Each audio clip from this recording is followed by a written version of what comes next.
Muy buenas noches, mi nombre es Pedro Valderrama y soy estudiante UPTCista. El día de hoy vengo a exponer lo que es las teorías de la administración. Dentro de las teorías de la administración antiguas contamos con la humanística, la neoclasista, la sistemática, la burocrática y la cuantitativa. Cada una de estas teorías basa sobre que la administración de una empresa se tiene que basar bajo ciertos regímenes. La primera de ellas, que voy a explicar en este momento, va a ser la teoría humanística. La teoría humanística se basa en mantener a los trabajadores muy satisfechos para que, o sea, esta teoría se basa en el que se da cuenta, entre comillas, que la productividad no se basa en procesos, sino en factores humanos. ¿Qué quiere decir con eso? De que si un trabajador está bien, está feliz y tiene sus principios, pues entonces va a trabajar de una manera más eficiente, va a ser más cordial con los clientes en caso de tener administración con lo que tiene que ver la atención al cliente o diversas cosas. Las ventajas son que es más humana, que tiene en cuenta más las disponibilidades de los empleados, que se enfoca mucho más a ese término. Y las ventajas es que obviamente van a haber personas que son muy arraigadas a otros tipos de teorías, que no son muy allegadas a estas y pues al ser un factor muy, digamos, muy de satisfacción al empleado, porque las empresas se amoldan a los empleados y no los empleados a la empresa, pues puede llegar a tardar más en la solución de problemas, porque como están muy arraigadas a cambios que toman tiempo, pues para lo que son decisiones rápidas no es buena aplicabilidad. La neoclasista, por otra parte, está muy arraigada a la antigua teorías clásicas, que tiene que ver más con los que principa en objetivos y en objetivos y en los logros. O sea, se enfoca más, deja de lado lo que es la parte humana, y entonces se enfoca más en buscar que los empleados sean que concuerden en hacer los logros, de buscar la forma en la que si es necesario recortar personal con tal de conseguir una mejor forma de trabajo, se va a centrar en eso. Es la teoría más antigua que existe y pues se basa en eso. Las ventajas son de que para empresas pequeñas y medianas tiene una gran aplicabilidad en la que se enfoca más en necesitamos logros, necesitamos acciones, necesitamos hacer las cosas, entonces para lo que son las actividades que son de, digamos, de soluciones rápidas es buena. Las desventajas es que al ser muy deshumanizadas las personas pueden trabajar peor, pueden despedir más empleados y puede ser más complicado de aplicar en unas empresas que digo, diría que las más pequeñas. La siguiente teoría que es la sistemática, en resumen es como si mantuvieran todas las empresas, como si mantuvieran una empresa que como si fuera un relojito, como si fuera un mecanismo. Cada parte de la empresa es importante y cada parte de la empresa debe estar unida una con la otra. Tiene que ver con sistemática porque, digamos, el área administrativa está muy arraigada al área financiera, a la atención al cliente, entonces toda la empresa funciona al estilo relojito. La ventaja en este tipo de empresas es que para lo que son las sistemáticas es que el enfoque holístico se puede considerar con muchos múltiples factores, permite comprender mejor el impacto de decisiones en todo el sistema, ya que como se maneja como un sistema, entonces si todas las cosas afectan, entonces ya pueden tomarse decisiones respecto a qué cosas afectan más a unas que a las otras. Y se facilita en la adaptación de los entornos, más que todo por lo que he dicho antes, de que como es muy arraigada a que cada cosita concuerde con la otra, entonces los cambios tienden a afectar a toda la empresa. Las desventajas pueden ser en la implementación en organizaciones grandes. ¿Por qué? Cuando una empresa es muy grande, hacer que todo concuerde, que todo se enfoque en un solo sentido, de que todos trabajen en un solo swing, va a ser muy complicado. Cuando hayan cambios, entonces imagínate tú cambiar una parte de la empresa y que esta parte, entonces como estaba conectada con la otra, tienes que cambiarla también, tienes que cambiar los sistemas, tienes que cambiar la versatilidad y todo, entonces es muy complicado en empresas grandes. y puede ser difícil de aplicar en situaciones concretas como las que son atender cosas muy importantes en empresas con mayor personal. La siguiente es la teoría, la burocrática. La burocrática es la que más conocemos, es la teoría típica en la que existe una empresa, en la que está el presidente, los gerentes, la administrativa, jefes directos, los que todo el mundo conoce, las que más conocemos, que son las teorías en las cuales hay personas a cargo, los que digamos estamos los empleados tenemos nuestro jefe directo y así sucesivamente. Entre sus ventajas estaban las capacidades para organizaciones complejas y organizaciones grandes, es muy buena. ¿Por qué? Porque tiene unas estructuras claras y definidas. Ya sabemos quién es el presidente es el encargado de gestionar el trabajo de los gerentes, el gerente es el encargado es prácticamente el capataz de toda la empresa y así sucesivamente. Entonces, si tú ya tienes una persona encargada, digamos, de lo que es el área de ventas, tú no vas con cada empleado de ventas, sino vas directamente al encargado del área de ventas y le dices, bueno, ¿qué está pasando? Tú eres el responsable, ellos tienen que responder a ti, pero tú eres la persona responsable. Esa es la gran ventaja en organizaciones grandes. Las desventajas es que tienen mucha rigidez hacia la resistencia al cambio.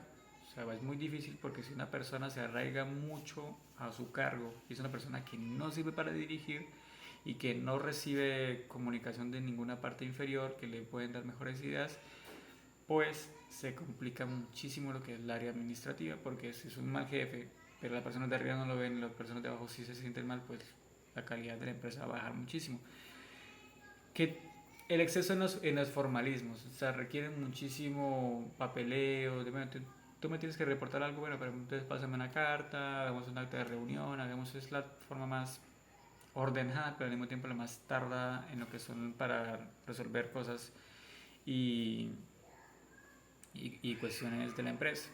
La gran desventaja es que como no tiene en cuenta la creatividad y la motivación de los empleados, pues al final los empleados se terminan trabajando peor porque no los están escuchando. No es como eso, digamos, que ya existe la adaptación de que las personas pueden ir escalando en rangos, pero es muy complicado así se cierta de colocarlo. Y la teoría cuantitativa, que sería la última teoría que habla sobre se basa mucho en métodos matemáticos y estadísticos para poder resolver problemas.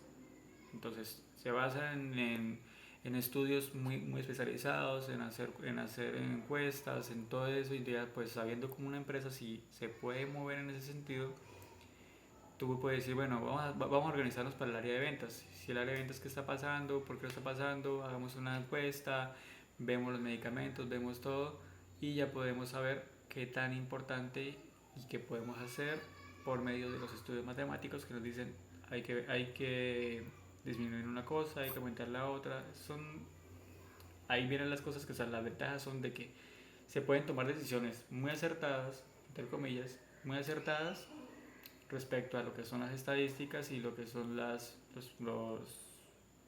cálculos matemáticos.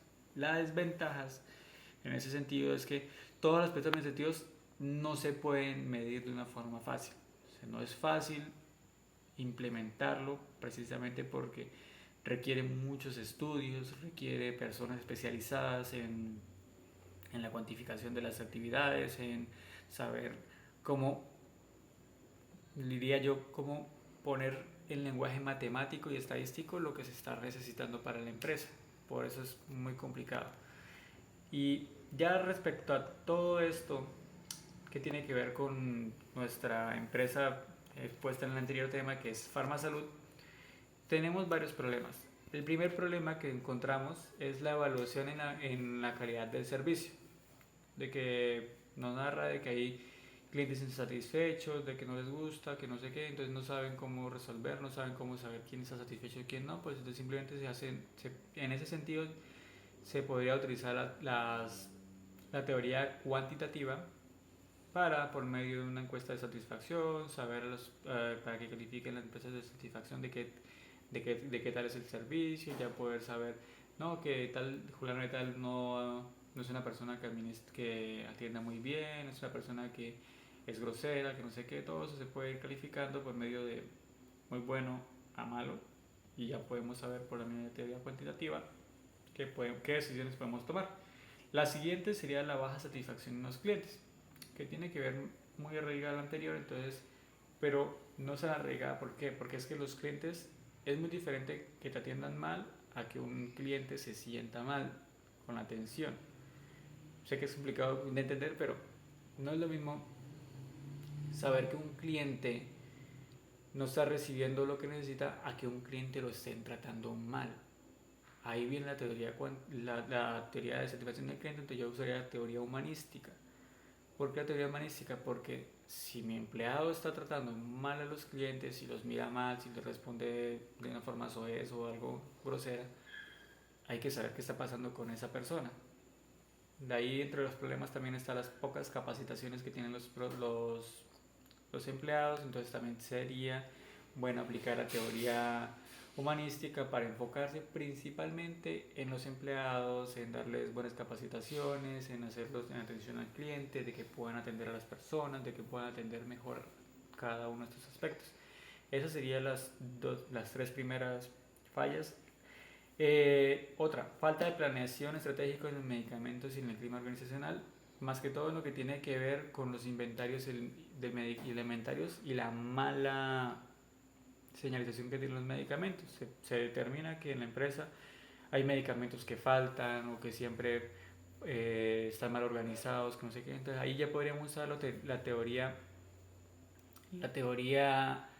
eh, una vez más utilizaremos la teoría cuantitativa para encontrar una forma de organizar las cosas, perdón, sí, para una forma de organizar las cosas y determinar cuál de estas, eh, cuál de estas, qué está fallando en ese momento. Se pueden hacer sistemas de organización por abecedárico, por la cantidad de medicamentos, y se utilizaría también una gran parte de lo que es la teoría burocrática.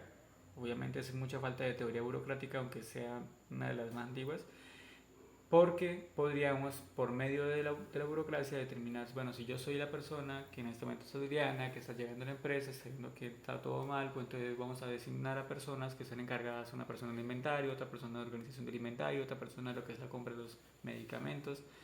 Entonces serían como las más relevantes. Y una de las últimas, la que ya te había terminado antes, las que ya había terminado antes, es la falta de capacitación y la muy mala actualización de los sistemas y protocolos de la empresa. Hay protocolos que llevan 10 años sin ser, sin ser actualizados, hay capacitaciones desde hace 5 años que no se hacen, entonces es muy importante lo que es la parte de la teoría humanística en ese sentido, para poder dar más énfasis de que todas las partes se puedan sentir bien. Para lo que también es, para esa parte también tiene que ver con la teoría sistemática, de que todo el mundo se entienda con todo el mundo, de que todo el mundo sepa que es un mecanismo que va funcionando. Mi reflexión final en todo esto es que, independientemente de a qué se arraigue cada teoría y en qué momento, todas las empresas son polifacéticas, son muy difíciles de organizar, son muy difíciles de plantear, como encasillar en un solo punto. Tú puedes manejar una empresa de manera burocrática, que es una manera, digamos, que más me gusta a mí, de que cada persona pueda tener ahí su estandarte, es decir, tú puedes delegarle trabajos a otras personas, pero también agregarle un muy grande aporte humanístico, para que cada persona se sienta bien en la empresa, que trate bien a los clientes, para poder sentir las ganas de querer escalar en los puestos burocráticos. También agregarle muchísimo la parte sistemática, para que todo el mundo se entienda con todo el mundo pueda hablar con todo el mundo y puedan saber siempre de una manera muy práctica qué está haciendo falta a las otras personas. También es que todas las teorías, la sistemática, la cuantitativa, de poder saber, bueno, cómo vamos en ventas, qué tenemos en ventas, qué hace falta, cómo cómo podemos mejorar las calidades, cuantificar las cosas para poder mejorar todo el paradigma de, digamos, a lo que le importa, siendo prácticos, el dinero, de saber qué estamos fallando, en qué no estamos fallando, y meter un poquito de teoría neoclásica, por el sentido de que pues necesitamos decir, bueno, esta persona lastimosamente no está funcionando, está haciendo un trabajo extra que 3 personas y solamente una necesitamos para ese trabajo, pues simplemente hay que recortar gastos. Entonces, en resumen, todas las teorías son muy importantes, cada empresa no se puede encasillar y simplemente necesitamos siempre pensar en mejorar nuestras empresas. Muchísimas gracias por todo esto, disculpen tanto jaleo y tantas cosas, pero esta ha sido mi exposición sobre las teorías administrativas, las antiguas teorías administrativas. Muchísimas gracias, mi nombre ha sido Pedro Valderrama y soy estudiante UPTCista.